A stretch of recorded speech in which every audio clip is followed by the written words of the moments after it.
Okay भाई, तो फिर हम आज की बात स्टार्ट करते हैं।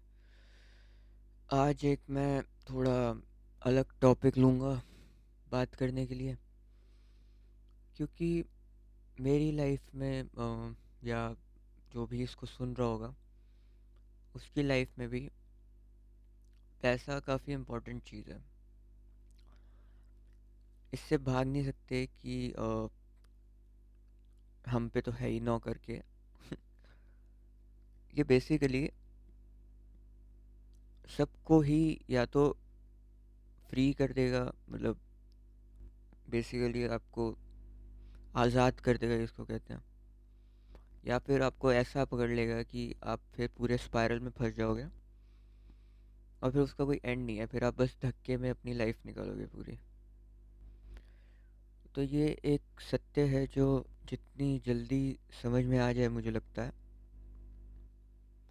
उतना अच्छा है। तो एक पहली चीज़ तो ये कि ये मैंने कोई फाइनेंस पॉडकास्ट या पैसे कैसे बनाए का पॉडकास्ट, मनी मेकिंग स्टार्ट नहीं किया, बट बात करना काफ़ी ज़रूरी है इस बारे में, क्योंकि लोग को पता होता नहीं है पैसे कमा रहे हैं और फिर उसके बाद कभी कभी नहीं भी कमा रहे। तो जब नहीं कमा रहे तो जो कमाए थे पहले उनका क्या हुआ, बहुत डिपेंड करता है उस पे कि वो नहीं कमाने वाला टाइम आपका कैसा निकलने वाला है। तो बेसिकली पैसे को आप अपनी लाइफ से सेपरेट नहीं कर सकते, एटलीस्ट तब तक जब तक एक उस पॉइंट पे रीच नहीं हो जाते। जैसे सबका एक पर्सनल टारगेट होता है, उस पॉइंट पे रीच नहीं हो जाते तब तक आपको कुछ ना कुछ, या तो पैसे से कमाने का या उसको ना खोने का जरिया देखना ही पड़ेगा। तो इस पे जो मैं सबसे पहली चीज़ आज बात करना चाहूँगा वो है कि पैसिव इनकम क्या होती है बेसिकली। तो passive income I would say काफ़ी पावरफुल होती है। गूगल की डेफिनेशन में जाएंगे तो ये कहता है कि passive income is a type of regular income earned without working for an employer और अ जॉब।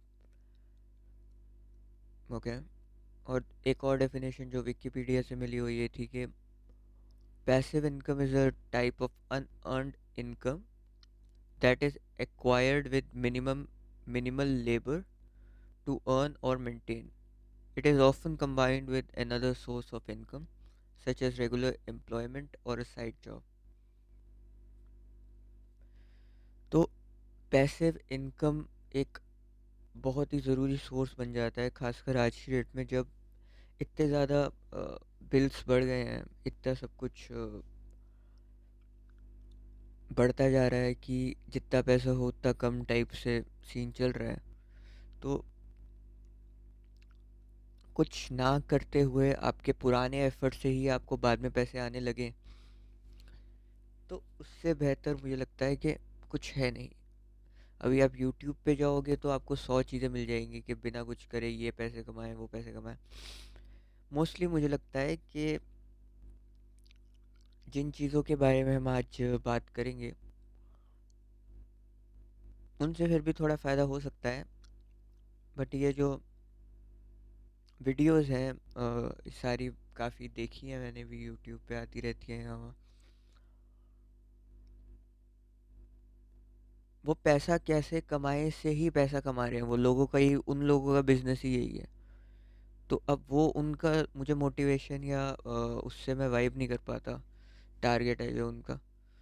तो भाई अगर इतना ही पैसा है तो फिर तुम क्या ही बता रहे हो, तुम कमा ही लो जाके, है ना। तो वो चीज़ मुझे समझ में नहीं आती। तो क्या कहना चाहते हो कि हम नहीं कर सकते, हम आलसी हैं, या तुम क्यों नहीं करना चाहते उसको, क्या उससे उतना पैसा नहीं आ रहा जितना तुम लोग बता के कमा रहे हो? तो फिर मैं भी बता ही लेता हूँ भाई, है ना। तो वो चीज़ मुझे थोड़ी सी पर्सनली हिट नहीं करती, समझ में नहीं आती है। तो सबसे पहले तो बात कर लेते हैं कि क्यों है ज़रूरी पैसिव इनकम, है ना।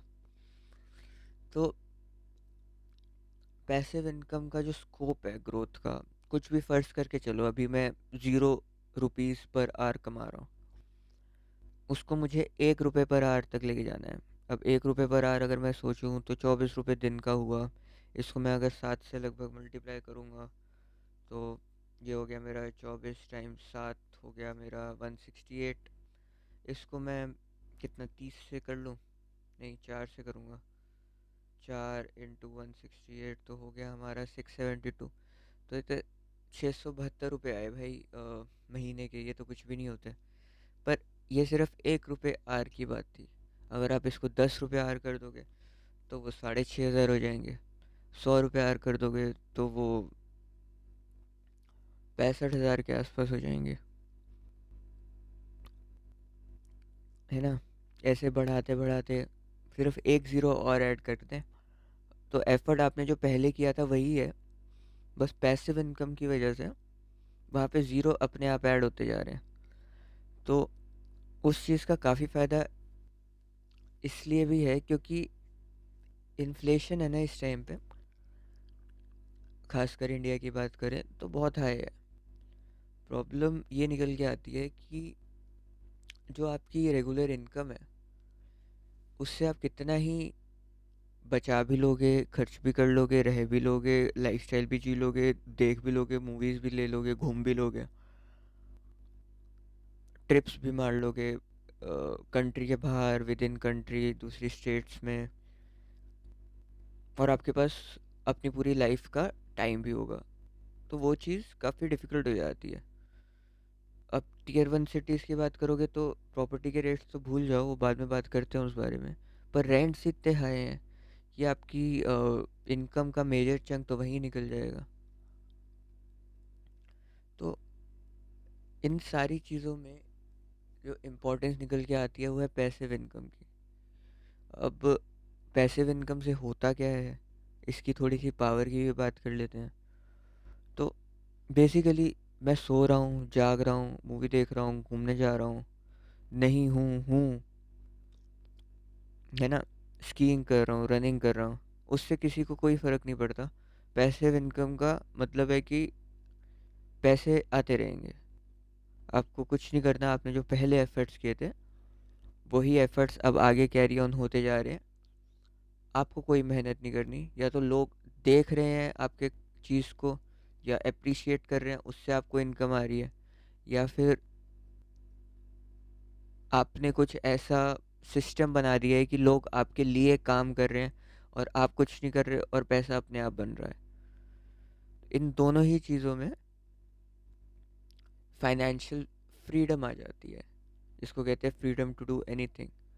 तो वो जो रैट रेस है ना पूरी लाइफ की, कि पैसे कमाओ और फिर उससे उसको खर्च करो और फिर उसी से ही जो आएगा उसी से ही आगे बढ़ पाएंगे, अगले महीने तक पहुंच पाएंगे, वो सारी चीज़ ख़त्म।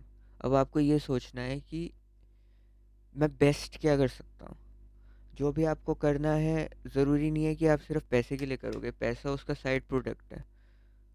होना तो खैर ऐसे ही चाहिए, बट होता नहीं है ऐसा। जो भी सारा आपका फाइनेंस है, प्रोफेशनल लाइफ है, वो सब इसी से ही जुड़ी हुई है कि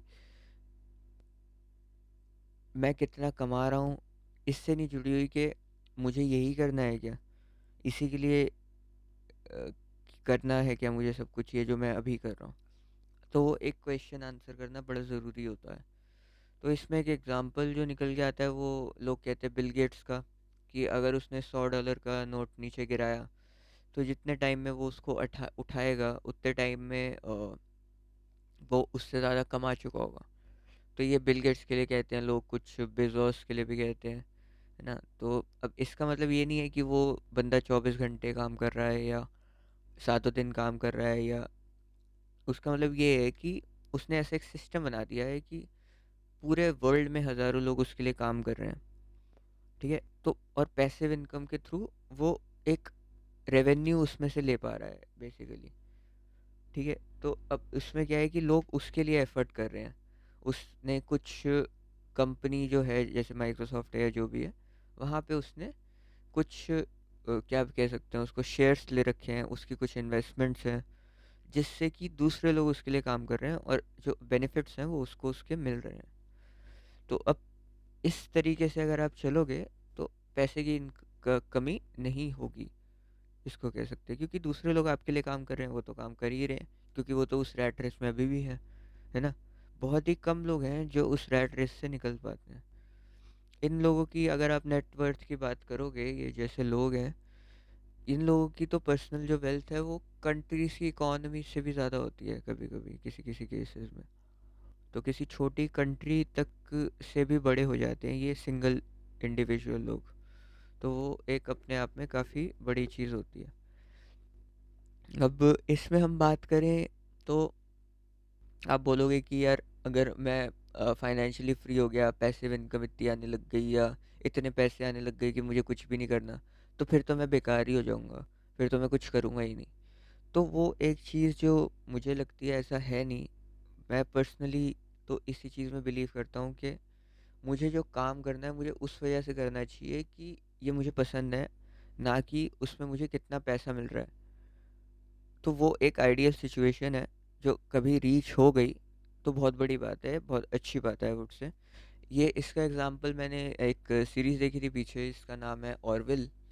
उसमें वो है सेथ मैकफ्लैरेन, आई वुड से, वो जो फैमिली गाय का क्रिएटर, वॉइस आर्टिस्ट वगैरह है। तो अच्छी सीरीज़ है। पर इसमें एक एपिसोड था जिसमें वो कहते हैं कि उन्होंने, एक दिन ऐसा आया था जब उन्होंने अर्थ पे सारी, बेसिकली स्टार ट्रेक का थीम है और वही पूरा स्पेस ट्रैवल टाइप है। उसमें उन्होंने एक दिन बोला कि एक ऐसा दिन आया अर्थ पे जब उन्होंने एनर्जी क्राइसिस वगैरह सब सॉल्व कर दिए, लोगों के पास सब कुछ इनफ हो गया, सब जो भी उनको करना है करने के लिए, energy crisis solve, financial crisis solve. अब जो भी लोग काम करते हैं वो इस वजह से करते हैं because they want to show their best selves, क्योंकि उनको जिस चीज़ में उनको बेस्ट करना है वो उसमें करते हैं अपने हिसाब से। ऐसा नहीं है कि नेसेसिटी है, कंपटीशन नेसेसिटी का नहीं है, कंपटीशन अब सिर्फ पैशन का है। तो वो पैशन का कंपटीशन आई वुड से तभी हो पाएगा जब आप वो फाइनेंशियल फ्रीडम से निकलोगे। तो उससे निकलने का जो ज़रिया है वो काफ़ी काफ़ी डिफ़िकल्ट हो जाता है, क्योंकि अभी मैं थोड़ी सी बात करता हूँ कि कैसे हम कमा सकते हैं फाइनेंशियल अपनी फ्रीडम या पैसिव इनकम। तो इसमें क्या आता है कि क्योंकि कुछ लोग तो काफ़ी ज़्यादा सेटिस्फाइड होते हैं जो वो चीज़ कर रहे हैं उससे, तो वो खुद निकलना ही नहीं चाहते, उनको लगता है हाँ यही तो लाइफ है। बट ये लाइफ नहीं है। लाइफ, जब आप इस फाइनेंशियल फ्रीडम से निकल जाते हो, कुछ भी आपका टारगेट है कि मैं इतने पैसे अचीव कर लूँगा, तो उसके बाद मैं बोलूँगा कि हाँ ये करना है मेरे को। तो मेरे हिसाब से उस लाइन के बाद से लाइफ स्टार्ट होती है, ना कि इसी रैट रेस में भागते रहो ज़िंदगी के 60 साल के भाई साहब अब हमें रिटायर होना है। रिटायर तो कुछ भी नहीं होता, retire is a state of mind. अगर आपके पैसे तब तक भी नहीं उतने बने तो फिर आप क्या ही रिटायर हुए हो। तो रिटायरमेंट का तो तब सीन है ना जब हम लोग कमा लेते हैं वैसे, उसका nothing to do with your age, right.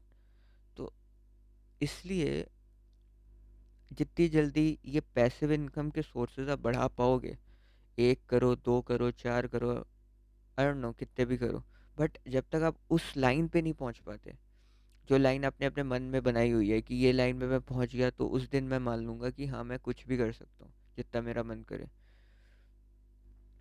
ठीक है। तो वो वो जो लाइन है वो लोगों के ही कुछ के काफ़ी लोग के दिमाग में होती ही नहीं है। वो बस काम करे चले जा रहे हैं, करे चले जा रहे हैं, एंड गोल क्या है नहीं पता, बस करते रहो काम। क्यों पैदा हुए नहीं पता, क्या सोच रहे हो लाइफ के बारे में नहीं पता, बस ये काम कर रहे हैं मंडे से लेके फ्राइडे तक, नहीं तो कभी कभी सैटरडे, नहीं तो और अच्छी वो हुई तो संडे, कुछ बहुत ही बढ़िया लोग होते हैं तो, या बहुत ही बढ़िया जगह पे वो काम कर रहे होते हैं तो संडे भी। तो इस चीज़ में जब तक आप फंसे रहोगे, आप कभी भी आगे की या अपने दिमाग को खोल नहीं पाओगे। अब मेरी कैबिनेट में ऐसे 10 तरीके की बुक्स पड़ी हैं अभी जो मैंने नहीं पढ़ी, उपनिषद पढ़े हुए हैं, पुराण पढ़े हुए हैं। नहीं पढ़ पाया हूँ मैं अभी तक। क्यों नहीं पढ़ पाया? समय नहीं है। क्यों नहीं है? या तो टाइम मैनेजमेंट की कमी है, या मुझे लगता है कि अभी और एफर्ट करना चाहिए बाकी जगहों पे, इसको तो बाद में पढ़ लेंगे, है ना? तो दो ही चीज़ें हो सकती हैं, या तो आप क्या नाम है अपने आप से ऑनेस्ट नहीं हो, या आपने कभी अपने आप से उस तरीके से बात की ही नहीं। सेल्फ इंट्रोस्पेक्शन जिसको कहते हैं, तो वो बात करनी बहुत ज़्यादा ज़रूरी होती है। अब जब आप इस लाइन पे चल ही जाते हो कि हाँ, अपने को फाइनेंशियली फ्री होना है और जल्दी जल्दी होना है, तो किस तरीके से पैसिव इनकम कमाई जाए, है ना? तो सबसे पहली चीज़ आती है कि इन्वेस्टमेंट स्टार्ट करनी चाहिए थोड़ी थोड़ी। तो अब इन्वेस्टमेंट क्या होती है? इन्वेस्टमेंट होती है जैसे कोई स्टॉक्स हो गए, कंपनीज के शेयर्स हो गए, या बॉन्ड्स हो गए। उस तरीके के कुछ भी खरीदो या नहीं खरीदो, ऑब्जर्व करो पहले तो, कि क्या ट्रेंड रहता है, क्यों रहता है, क्या हुआ था, है ना? और फिर उसके बाद क्या करो, अगर कुछ डिस्पोजेबल इनकम है, मान लो कि मैं 10,000 रुपये कमा रहा हूँ, मेरे पास उसमें से 1,000 रुपये बिल्कुल हर बार बच ही जाते हैं या बिल्कुल वेस्ट ही हैं, तो उस 1,000 को मैं ट्राई करूँगा कहीं पे लगाने का, या देखने का कि अच्छा चलो देखते हैं इन 1,000 का क्या होता है। अभी आपने उस 1,000 को फ्लोट किया, जब वो 10% भी अगर बढ़ जाएगा, जिसको बहुत बढ़िया ग्रोथ मानते हैं, तो आपके वो 100 रुपये ही बढ़ेंगे, उससे आपको ज़्यादा कुछ फ़ायदा होगा नहीं। पर लेकिन आपको समझ में आएगा कि अच्छा ओके ऐसा होता है। या अगर वो 100 रुपये कम हो जाएंगे तो आपका 900 ही हो जाएंगे, पर आपको ये समझ में आएगा कि अच्छा ओके ऐसा नहीं करना होता। तो अपनी आपने जब डिस्पोजेबल इनकम से खेल लिया, और जितना जल्दी खेल लिया, अगर मैंने 20 साल की उम्र में खेलना स्टार्ट कर दिया या 21 साल की उम्र में खेलना स्टार्ट कर दिया, तो मुझे एक ट्रेंड समझ में आएगा कि अच्छा ओके, तो मैं रेडी रहूँगा कि लॉस भी हो सकता है या प्रॉफिट भी हो सकता है के साथ। जब मैं दोनों अपने सिक्के के पहलू चला के रखता हूँ, तो एक जो वो फैक्टर है ना, फियर का या मिसगाइडेडनेस का, वो थोड़ा सा हट जाता है। तो अब इसमें क्या है कि आप पहली चीज़ है डिस्पोजेबल इनकम होनी चाहिए, है ना? तो वो अगर नहीं है, तो दूसरी चीज़ जो आप कर सकते हो वो है कि सेव करो पैसे, ठीक है? सेव करके आप क्या करोगे? प्रॉपर्टी खरीदोगे। अब ये चीज़ क्यों इम्प्रैक्टिकल हो जाती है लाइफ के साथ? क्योंकि प्रॉब्लम क्या रहती है फाइनेंशियल, आज की डेट में जो क्या कहते हैं डिवीजन है, वो बहुत ज़्यादा कम है between your expenditure and your savings. तो इससे क्या होता है कि जो अगर आप प्रॉपर्टी खरीदने जाओगे, तो टीयर वन सिटीज़ में बिल्कुल अनरीचेबल है इस टाइम पे। तो अगर हिसाब लगाओगे आप आज की डेट में, तो एक कुछ मतलब टीयर वन सिटीज़ में, जैसे कि मैं दिल्ली की बात करूँगा, तो 40-50 लाख में आपको जाके एक 1 BHK, बल्कि 60 इवन लाख में जाके आपको 1 BHK मिलेगा, जिसको हम लोअर इनकम ग्रुप कहते हैं। लोअर इनकम ग्रुप का मतलब है कि आप सबसे लोअर कॉस्ट ब्रैकेट में हो, आप उस हिसाब से। उसके नीचे सिरा एक इकोनॉमिकली वीकर सेक्शन और जनता फ्लैट टाइप कुछ आता है, उसके नीचे कुछ भी नहीं आता। तो आप लोअर इनकम ग्रुप का फ्लैट एक 60 लाख का खरीदोगे, तो सीधी सी बात है कि आपको बहुत सारे सेविंग्स करनी पड़ेगी। क्योंकि जब अगर बैंक के पास भी जाओगे लोन लेने के लिए, तो वो कितना दे देंगे आपको? 80% के आसपास। 80% के आसपास जब आप 60 लाख पे लोन लेते हो, वो आई एम अज्यूमिंग कि 60 लाख पूरा ऑन पेपर है, तो वो 48 लाख के आसपास आएगा। आप अर्न करते हो मान लो 1 लाख रुपए महीना भी, तो आपको 12 लाख रुपए और चाहिए।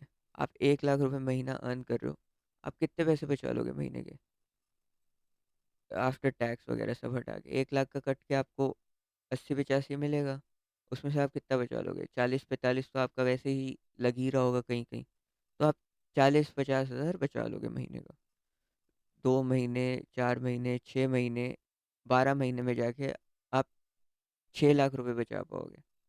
उसके बाद और 12 महीने में जा करके आप फिर 6 लाख और बचा पाओगे। तो 2 साल तो आपको लगे सिर्फ बचाने में। हो सकता है उस प्रॉपर्टी का रेट उस टाइम हो गया हो 65 लाख, तो फिर आपको थोड़ा सा और भागना पड़ेगा।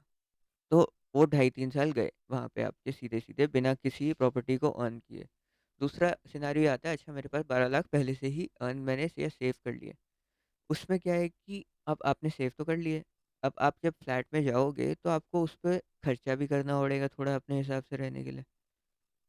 तो जब आप या तो वहाँ पे रहने जा रहे हो, पहली चीज़, दूसरी चीज़ आप उसको रेंट पे दे रहे हो। तो जब आप उसको रेंट पे दे रहे हो तो आप बस थोड़ा झाड़-फूँक करवाया 15-20 हज़ार का और जो भी है रेंट पे दे दिया उसको। तो अब आपका रेंट उसमें से आएगा, मान लो 1 बीएचके अगर ठीक-ठाक जगह पे है तो 20,000 तक हो सकता है आ जाए। बट जब आप 48,000 48 लाख का लोन लेते हो, तो आपकी ईएमआई सीधा-सीधा आ जाएगी 40,000 के आस-पास, 45,000 के आस-पास। 20-22 साल की बनेगी। तो जब इतनी आप ईएमआई दोगे 40,000 और इनकम आएगी 20,000 उसमें से, तो अब आप बोलोगे प्रॉपर्टी तो मेरी हो गई, पर प्रॉपर्टी आपकी नहीं हुई भाई साहब। वो तो 20-22 साल बाद जाके होगी आपकी। जब तक वो प्रॉपर्टी आपकी होगी तब तक आप ये अपना 60 लाख की प्रॉपर्टी के 1.5 करोड़ रुपए दे चुके होगे। और वो प्रॉपर्टी आपकी 2.25 करोड़ की भी बिकती है तो आपको 20 साल में जाके 20 लाख का ही फ़ायदा हुआ। तो उसमें कोई समझदारी नहीं है। समझदारी वहाँ पे तब होती है पैसिव इनकम की, जब आप वो पूरे के पूरे 60 लाख रुपए सीधा अर्न कर रहे हो। क्या नाम है, सीधा मतलब डाल रहे हो उसमें प्रॉपर्टी को खरीदने के लिए। तो आप उसको सीधा खरीद के और सीधा रेंट पे दे देते हो। तो जब वो 60 लाख की 70 भी हुई या 80 भी हुई, आपने उसको बेच दिया, आपको 20 लाख रुपए का फ़ायदा तो वहाँ से हो गया। प्लस जितना भी आपको तब तक रेंट आया वो सारा आपका प्रॉफ़िट ही है। तो 5-6 लाख या 8-10 लाख रेंट में आ गए और 20-25 लाख का आपका प्रॉफ़िट हो गया। तो ये हो गया 60 लाख का आपने 85-90 बना लिया। उसको वो हो गई एक तरीके की पैसिव इनकम, पर उसके लिए आपके पास स्टार्टिंग के लिए बहुत सारा पैसा होना चाहिए। उतना पैसा किसी के पास वैसे भी नहीं होता, नहीं तो आप बिज़नेसमैन हो भाई, या आपके बहुत पुराना अपना हेरिडिटरी है, तो वो फैमिली वेल्थ या जो भी, तो अब उसका मुकाबला तो भाई कोई भी नहीं कर सकता। तो अगर नॉर्मल आप बात करोगे किसी भी चीज़ में, तो अब प्रॉपर्टी भी आज की डेट में टियर 1 सिटीज़ में does not make that much of a sense for passive income या इन्वेस्टमेंट उस तरीके की। अगर आपको जाके रहना है तो फिर तो आप कर सकते हो, but as a passive source of income उसके लिए भी आपको मतलब एक पैसिव सोर्स ऑफ इनकम चाहिए उस पैसिव सोर्स के लिए भी। तो वो एक काइंड ऑफ बहुत बड़ा सा क्या कहते हैं अंडरटेकिंग हो जाता है उस हिसाब से।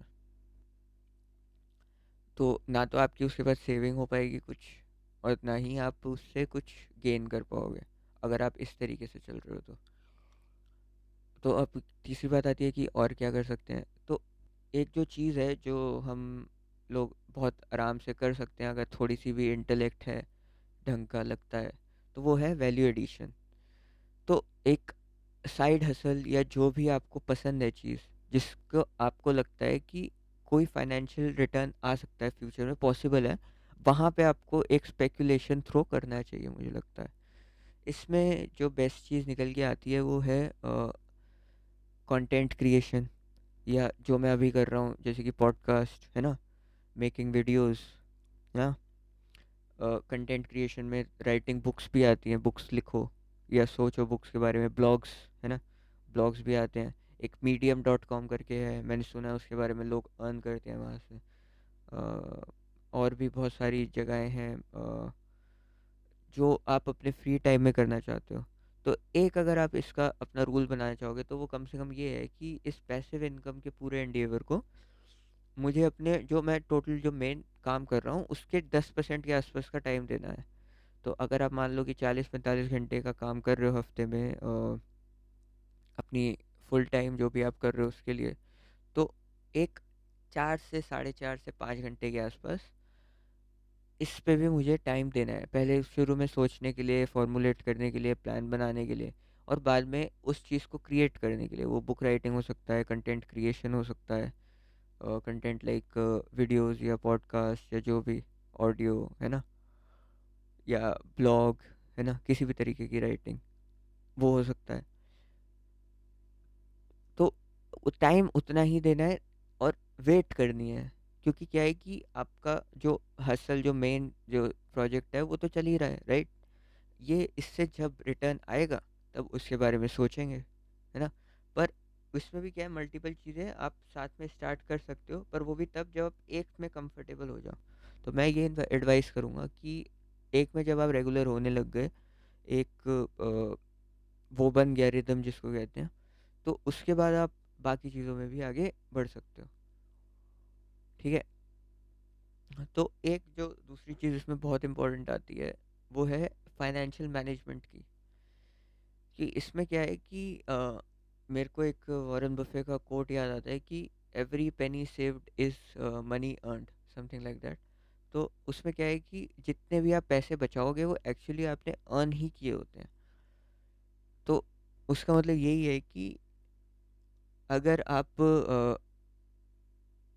एक फाइनेंशियल मैनेजमेंट के लेंस से अपनी जो इनकम है उसको देखोगे, तो आपका जो उधार में या उसमें आने का प्रोबेबिलिटी काफ़ी कम है, और एक अच्छी अर्निंग की प्रोबेबिलिटी काफ़ी ज़्यादा है। तो अब इसमें जो पहली सबसे चीज़ आती है फाइनेंशियल मैनेजमेंट में, वो ये है कि सबसे पहले अफोर्डेबल लाइफस्टाइल होना काफ़ी ज़रूरी है। अफोर्डेबल लाइफस्टाइल को हम इस तरीके से ले सकते हैं कि आपकी इनकम के हिसाब से आपको कितना स्पेंड करना चाहिए, वो सबसे बढ़िया इंडिकेटर हो सकता है। ठीक है। अगर आपकी इनकम में से आप 40% बचा पाते हो, तो बहुत ही अच्छी बात है, क्योंकि क्या है कि वो काफ़ी ज़्यादा लॉन्ग रन में आपको हेल्प कर सकता है, इन टर्म्स ऑफ के अगर मान लो कि कल कुछ नहीं रहता, वो जो आप काम कर रहे हो, जॉब कर रहे हो, नहीं रहती है, तो भी आपके पास कुछ ना कुछ क्वेश्चन है जिस पे आप कुछ महीनों तक अपने आप को बिल्ड करके वापस घुस सकते हो इंडस्ट्री में। अपने इतने पीछे ले ऑफ्स होते हैं, सब कुछ होता है, राइट। तो वो लोग कैसे मैनेज करते हैं, आई आई डोंट नो येट, क्योंकि मेरी भी अभी ये क्या कहते हैं, गेम जो है, जो सेविंग्स की, वो इतनी स्ट्रांग नहीं है, क्योंकि और भी रिस्पॉन्सिबिलिटीज़ होती हैं, है ना। तो सेकंड थिंग जो है इसमें वो ये है कि अपनी रिस्पॉन्सिबिलिटीज़ और लाइबिलिटीज़ की वजह से ये दो चीज़ें अगर हो पा रही है, तो आपको इस बारे में सोचना चाहिए कि ऐसा क्यों हो रहा है। पहली चीज़ कि आप सिर्फ ब्रेक इवन पहुंच पा रहे हो, यानी कि जितना कमाया उतना खर्च हो गया। आपके इंटरनल या एक्सटर्नल फैक्टर आपके जो हाथ में नहीं है, उनकी वजह से आपने कुछ भी नहीं किया, पर इंटरनल एक्सटर्नल फैक्टर की वजह से आप सिर्फ ब्रेक इवन हो पा रहे हो, बहुत ही मुश्किल से। ठीक है। दूसरी चीज़ ये कि अगर आप इस पे पहुंच गए हो, तो आपको सबसे पहली चीज़, अब ये एक बेंचमार्क है, ठीक है, इससे तो एक तो नीचे नहीं आना। दूसरा आपको क्या करना है कि सबसे पहले आपको कोई चीज़ ढूंढनी है कि अपनी इनकम जिससे आप फास्ट कर पाओ, क्योंकि ये कोई सस्टेनेबल मॉडल नहीं है, बहुत लंबे टाइम तक नहीं चलेगा। किसी एक महीने में बीच में मान लो नहीं आया पैसा, या आपको ले ऑफ कर दिया गया आपकी कंपनी से, तो आप क्या करने वाले हो, उस एक महीने में क्या होने वाला है, उस बारे में सोचो। अगर आपकी इनकम है 1 लाख रुपए, आपकी सेविंग्स है 20 हज़ार रुपये, आपने खर्च करने 80 हज़ार रुपये महीना, आपकी 4 महीने की आपने सेविंग कर रखी है ना, तो 20 हज़ार है, 80 ही बना। तो अगर आपकी सिर्फ एक महीने के लिए नौकरी जाती है, तो आप बच गए। उसके बाद जैसे ही एक दिन और बढ़ा, तो वो तो सारे लोग आपके दरवाजे पे खड़े हो जाएंगे, है ना।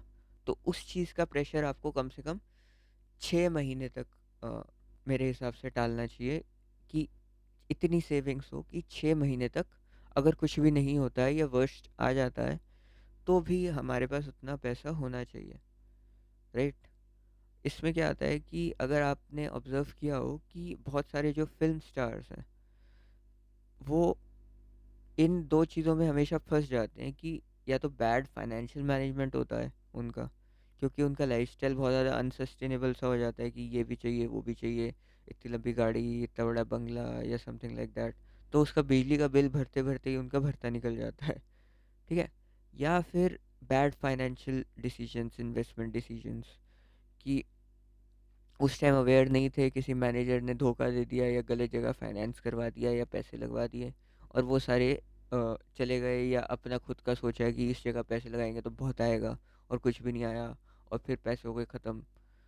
तो उन चीज़ों की वजह से अब हमारे पास 90s में अमिताभ बच्चन का एग्जाम्पल है कि उन्होंने प्रोडक्शन कंपनी स्टार्ट करी और ऑलमोस्ट सब कुछ उन्होंने उस पर लगा दिया, but it didn't work out, so basically he was mostly bankrupt.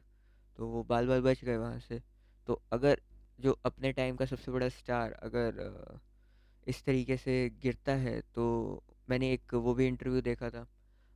Farah Khan बता रही थी, जो फराह खान साजिद खान के डैड हैं बेसिकली, उन्होंने एक मूवी बनाई और वो मूवी बिल्कुल भी नहीं चली, फ्राइडे को लगी और संडे को उतर गई।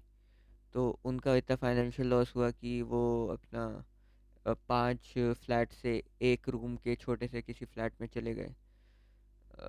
तो एकदम से लेफ़्ट राइट हो गया पूरा, क्योंकि फाइनेंशियल मैनेजमेंट इतना, या तो उस टाइम इतना गेम स्ट्रांग नहीं था, अवेयरनेस नहीं थी, या पैशन बहुत ज़्यादा था, ओवरवेलम कर देता था वो। तो बेसिकली फ़िल्म इंडस्ट्री के एग्जांपल्स इसलिए इतने ज़्यादा होते हैं हमारे पास, क्योंकि वो सबसे ज़्यादा हमें दिखती है, उसके बारे में हमें सबसे ज़्यादा पता होता है, लाइफ में या मैगजीन्स में, न्यूज़पेपर्स में, न्यूज़ मीडिया में सबसे ज़्यादा उसी की बात की जाती है। तो उसी के एग्जांपल्स हम लोग को ज़्यादा पता होते हैं। बट अपनी लाइफ में भी आपने लोगों को देखा होगा जो लोग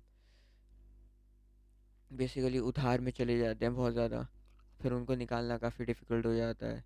कुछ मैंने जानने वाले लोग हैं, उनको क्या नाम है, एसी बहुत ज़्यादा उधार ले लिया, लगा कि पैसे आ जाएंगे बहुत सारे, बट नहीं आए पैसे, और उनको वहाँ से भागना पड़ा। या फिर कुछ ऐसे भी लोग हैं जिन जो मैं जानता हूँ, जिनको अ, जिनके जानने वालों ने उनके नाम पे इस तरीके के कुछ वो कर दिए, क्या कहते हैं, इन्वेस्टमेंट्स या समथिंग, और लोग उनके पास आ रहे हैं पैसे लेने के लिए। तो एक तो मेंटल ट्रॉमा बहुत हाई है इसका, बार बार बंदा आके आपसे बेफिजूल पैसे मांग रहा है। और दूसरा ये कि जो आप लाइफ में करना चाहते थे, एंड ऑफ द डे क्या यही करना चाहते थे, तो वो तो लाइफ से अब पार्ट चला ही गया। अब तो भाई कैसे भी करके इसको पैसे दो वाली चीज़ आ जाती है। तो वो एक बहुत ज़्यादा सॉरी स्टेट इन लाइफ अपने आप ही बन जाती है बिना कुछ करे। उस चीज़ को मुझे लगता है कि अवॉइड करना चाहिए, कोशिश करनी चाहिए अवॉइड करने की, है ना। तो इस चीज़ का जो फाइनेंस का जो मेंटल ट्रॉमा होता है बहुत ज़्यादा हाई हो जाता है। अब इसमें क्या है कि there is no way out of debt unless you are doing one of the two things basically. तो पहली चीज़ क्या है कि earning significantly more than what your debt requires. तो जो भी आपकी देनदारी है उससे बहुत ज़्यादा आपको कमाया होना चाहिए। कमा मतलब या तो आप 1 लाख रुपए कमा रहे हो, आपको 5,000 रुपये महीने का डेट देना है या ईएमआई देनी है, जो भी है, तो वो तो आपको फिर भी मैनेजेबल है कि हाँ चलो 5,000 तो दिए जा सकते हैं, दैट इज़ मैनेजेबल। बट ऐसा नहीं होना चाहिए कि आप 1 लाख रुपए कमा रहे हो और 45-50 हज़ार का तो डेट ही है वहाँ पे। तो वो चीज़ बहुत ज़्यादा, या 80,000 का मान लो डेट ही है, तो आप तो ऑलमोस्ट टैक्स के बाद ब्रेक इवन नहीं हो पा रहे हो। तो अब वो बहुत ज़्यादा मुश्किल स्टेट हो जाती है। सेकंड चीज़ ये है कि अगर आपने वो डेट लिया है, तो हो सकता है वो डेट आपने टैक्स पर्पसेस के लिए लिया हो या किसी और बेनिफिट के लिए लिया हो। तो वही चीज़, इन दो में से एक ही चीज़ होनी चाहिए जब आप कोई लोन लेते हो। तो फालतू इंटरेस्ट पे पैसा लेने का कोई खास फ़ायदा नहीं होता। इंटरेस्ट आपका नहीं होता है उसमें, ध्यान रखना। उसमें इंटरेस्ट हमेशा जिससे आप वो लोन ले रहे हो उसी का ही है। तो that is in their best interest, not yours. तो उस चीज़ का आपको हमेशा ध्यान रखना ही चाहिए। तो इन्हीं दो पोजीशंस में लो डेट, कि आप बहुत आराम से उसको चुका सकते हो। दूसरा कि आपके पास शुरू में ही बहुत ज़्यादा था, बस आपने वो टैक्स पर्पसेस या दूसरे किसी और बेनिफिट के लिए लिया है, ठीक है। तो अगर कोई भी डेट ले रहे हो, बहुत ही ध्यान से सोचो उस बारे में कि, क्योंकि क्या है कि अगर आप अपनी ईएमआई टाइम पे नहीं देते हो, तो ये जो एक आज उन्हें आजकल चीज़ बनाई है क्रेडिट स्कोर, वो एकदम से डाउट में चला जाता है, आपका एकदम डाउन हो जाता है। अब इसमें क्या है कि जब भी किसी भी टाइम आपको कोई भी पैसा देना है, उस टाइम पे आपको वो पैसा देना चाहिए। क्योंकि अगर बहुत सालों बाद भी ना ये लोग आपसे आके पूछ लेंगे कि भाई साहब, ये तो आपने अपने 15 साल पहले ये वाली जो ईएमआई थी वो मिस की थी, तो हम आपको कैसे दे दें लोन बताओ अब। तो दैट इज़ काइंड ऑफ, अब 15 साल पहले भाई क्या हुआ था मुझे क्या पता यार। जब पता भी हो तो यार अभी 15 साल पहले था ना, उसके बाद तो नहीं किया, but they don't listen. They are just following the system, right? वो रोबोट लोग हैं। आपको उनके हिसाब से नहीं चलना है, आपको अपने हिसाब से चलना है, खुद की मैनेजमेंट करके चलनी है। वो स्थिति आने ही नहीं देनी कि आप वहाँ पे पहुँच गए हो कि अच्छा मैंने क्यों नहीं दिया था 15 साल पहले, या मैंने दिया था उन्होंने बताया नहीं। वो स्थिति आने ही नहीं देनी। प्रीएम्प्टिवली आपको उसी तरीके के डेट्स लेने हैं जो बहुत ज़्यादा मैनेजेबल है। ठीक है। अब इसमें जो दूसरी चीज़ आती है वो ये है कि आपको सबसे पहले या तो आप दूसरों लोग की मिस्टेक से सीखना है, या फिर दूसरे लोग की अचीवमेंट या उनकी क्वालिटीज से सीखना है। दोनों ही चीज़ों में आप सिर्फ और सिर्फ अपना बेस्ट निकालने का सोचो, तो ही आपको फ़ायदा हो पाएगा। तो इसमें जो मैसेज मैं बेसिकली कन्वे करना चाहता था पिछले 35-36 मिनट जितने भी हो चुके हैं यहाँ पे से, कि दूसरों की फाइनेंशियल जो शॉर्टकमिंग्स हैं उनसे सीखो, और जो कुछ लोगों ने सही डिसीजंस लिए हैं, किस किस टाइम पे क्या क्या डिसीजंस लिए हैं, क्या उनका थॉट प्रोसेस रहा होगा, उस बारे में सोचो। और उसके हिसाब से अपने आप को मोल्ड करने की, और खुद के अपने लाइफ एक्सपीरियंस डाल के उस अपनी अप्रोच को मोल्ड करने की कोशिश में अपने को फाइनेंशियली अवेयर करो, ताकि टाइम से पहले जब हम अवेयर हो जाएंगे, अपने अर्ली 20s मिड 20s में हो जाएंगे अवेयर, तो बेटर रहेगा। ताकि आप 20 साल बाद अपने आप को ब्लेम ना करो कि मैंने 20 साल पहले ये क्या कर दिया, या मैं 20 साल पहले ये ऐसा क्यों कर रहा था। हो सकता है आप छोटा मोटा तो रिग्रेट सभी को रहता है कि अगर मैं ये खरीद लेता तो देखो 20 साल बाद वो कैसा हो गया, बट वो नहीं। At least you made the decisions that were their best, right? Best of their time. तो उस समय का बेस्ट आप कर पा रहे हो, तो फिर उतना रिग्रेट नहीं रहता है। ठीक है। तो वो चीज़ अपने दिमाग में आपको हमेशा रखनी ही चाहिए कि किस तरीके से अपने आप को फाइनेंशियली हम अवेयर कर सकते हैं, ताकि अपने पास सेल्फ को ब्लेम ना करें इस बारे में कि अरे यार सब बेकार हो गया यार, उस टाइम नहीं किया था वो काम तो बेकार ही रह गया। तो वो रिग्रेट मतलब टाइम जाने के बाद तो काफ़ी ज़्यादा हो जाता है। इसके बारे में मैं कह सकता हूँ कि पावर ऑफ कंपाउंडिंग के बारे में पढ़ो, है ना? और देखो कि किस तरीके से पैसा ग्रो होता है अगर आप उस लेवल की सेविंग्स कर पा रहे हो। अ, क्योंकि मैं क्या बोलूँगा ना कि इंडिया में पता नहीं वो सर्वे सा आया था, मैं देखता हूँ कि 1% 1% अर्निंग ऑफ इंडियंस। हाँ, तो ये इसमें आया था कि people earning ₹25,000 per month fall in the top 10% wages veg earners in India. तो 25,000 से ऊपर वाले लोग बेसिकली टॉप 10% में आते हैं। तो अब आप इस बारे में सोचो ज़रा, 25,000 में आज की डेट में क्या होता है। हो सकता है किसी मतलब मेरी तो क्या नाम है, जो रिस्पॉन्सिबिलिटीज़ है वो इससे भी बहुत ज़्यादा है, महीने की सिर्फ मेरे बिल्स ही इससे ज़्यादा होते हैं। तो 25,000 भाई क्या है, और 10% ही है जो इससे ऊपर है। तो बेसिकली 150 करोड़ में से सिर्फ 15 करोड़ लोग हैं। तो उस हिसाब से अगर आप देखोगे तो सब चीज़ें अनरीचेबल होती चली जा रही हैं। तो फाइनेंशियल मैनेजमेंट भी बहुत ज़रूरी है, और पैसिव इनकम की थॉट प्रोसेस या सोचना कि कैसे कैसे किस तरीके से अर्न की जा सकती है, या क्या कहते हैं प्रोड्यूस की जा सकती है, उस बारे में सोचना भी काफ़ी ज़्यादा ज़रूरी है।